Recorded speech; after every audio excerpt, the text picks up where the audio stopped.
Hello everyone, welcome to another episode of Revernos. In today's video, I will be showing you how you can use ternary expressions to improve your code writing in Python.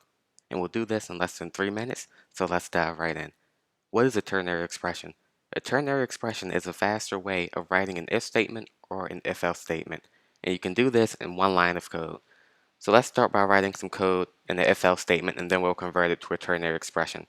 So let's say we have a variable called age. We'll set it equal to 19, which signifies the user's age. And then let's write some code to see if they're eligible to vote or not. So we can say if age is greater than or equal to 18, then we'll create a can vote variable and set that equal to true. Otherwise, we'll set this can vote variable equal to false. And then let's just look at our can vote variable and we can see it's true because 19 is greater than or equal to 18. So how can we do this in one line of code? Well, we need to use ternary expressions. And those will start by you create your variable. We'll just overwrite our can vote variable here. And so you have your variable name, then you have the assignment operator, also known as the equal sign.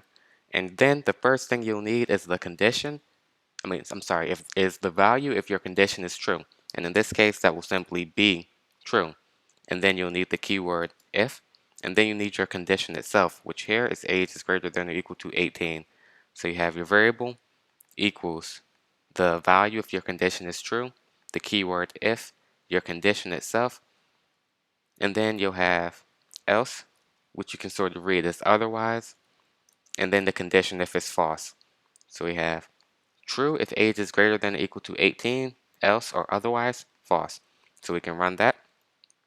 Now let's add a cell here and set age equal to 17. We can run that and then run our ternary expression. And then once again, let's look at the value of can vote and we can see that it's now false. And that's the beauty of ternary expressions. You can take this 4 lines of code here and then you can change it into 1 line of code here. So thanks for watching. Please subscribe to Revernos. We have a lot of videos on our channel about programming in Python, machine learning, cloud computing using Amazon Web Services, and physical computing using Raspberry Pis, and we have a lot more great content planned for you in the future. So please like, comment, and subscribe. Visit revernos.com and follow us on social media at RevernosTech. Thanks for watching and see you in the next video.